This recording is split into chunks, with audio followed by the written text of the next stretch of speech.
One of my favorite parts of the first episode of Marvel's What If was Steve Rogers' new armor. After getting his hands on the Tesseract, thanks to the help of Captain Carter, Howard Stark was able to build a brand new weapon for the Allies. A suit of armor, just like the ones that Tony would later make. Except this one was fueled by the Space Stone, which of course the Allies didn't really know about. They simply thought that the Tesseract itself was the power source. I'm getting a little ahead of myself here, so the armor that Howard Stark created was pretty awesome, but of course we have to realize that it had a lot of retro tech, since the materials were limited to those available during the early 40s, which I thought was a really great touch. I love watching Marvel films set in certain periods, and in this case the 1940s, and seeing how the geniuses of that time, like Howard Stark, could make incredibly sophisticated tech using the retro material that they had at the time. So let's take a look at Howard Stark's first suit of armor, which we know as the Hydra Stomper, and see how strong it actually was. The Hydra Stomper first appeared as a surprise.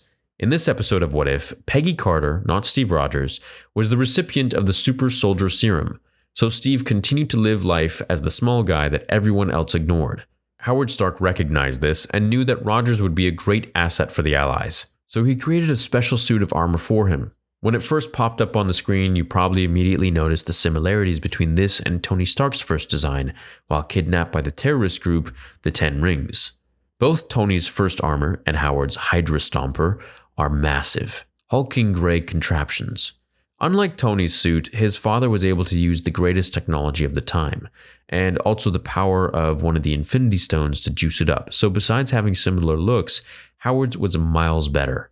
I couldn't find any exact measurements for height and weight, but just by eyeballing it, the Hydra Stomper seemed to similar the Obadiah Stane's Ironmonger suit from the first Iron Man movie. That put it at about 10 feet tall and over 1,000 pounds. But the Hydra Stomper looks like it's at least 12 feet tall and a few hundred pounds heavier due to the jetpack on its back. The Hydra Stomper first arrives in combat to save Captain Carter and a group of American POWs from a platoon of inbound Nazi tanks.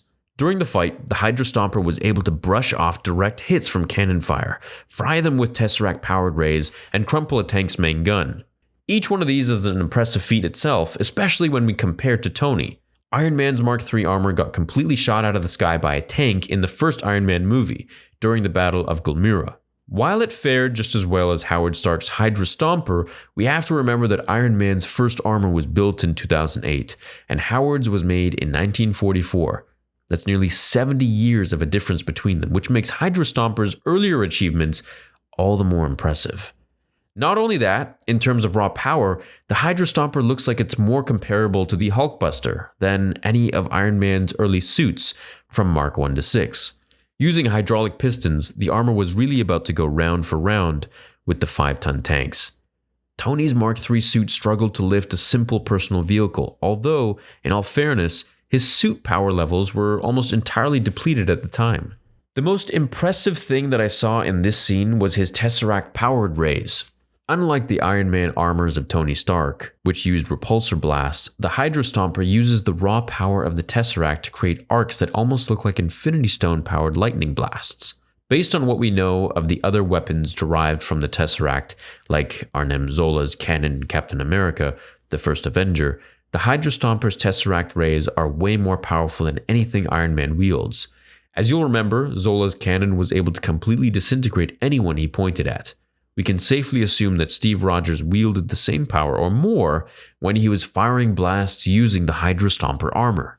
Another thing that really impressed me was the Hydra Stomper's flight. Even though it was built during the 1940s, it seemed just as agile as the early Iron Man suits, with 2 rockets on its back. The Hydra Stomper was able to take off vertically, which was a very big deal since helicopters and rotorcrafts weren't really used in this time. It was also able to overtake Nazi bombers, which looked to me like they could have been the Heinkel HE-111 bombers. And someone please correct me in the comments if I'm wrong about that. I'm not a historian by any means. And those could go as fast as 250 miles per hour. Anyways, the Hydra Stomper flew circles around the bombers, which means it was easily going faster than 300 miles. Now, we've already talked about its physical power and how it was able to crush the gun of a German tank and its ranged weapons with its Tesseract power rays. We've also covered how it could take off vertically and probably exceed speeds of 300 miles per hour. Last, we need to talk about its durability. In one of the best scenes from the episode, Steve Rogers, not Bucky Barnes, ended up being the one who fell off the Hydra train and into the valley below. Captain Carter and the rest of the Howling Commandos presumed that he was dead, but later in the episode, we found out that not only was Rogers alive, but he didn't really have any permanent injuries. That means the armor was able to survive an explosion and half a mountain of rubble falling onto it with little damage.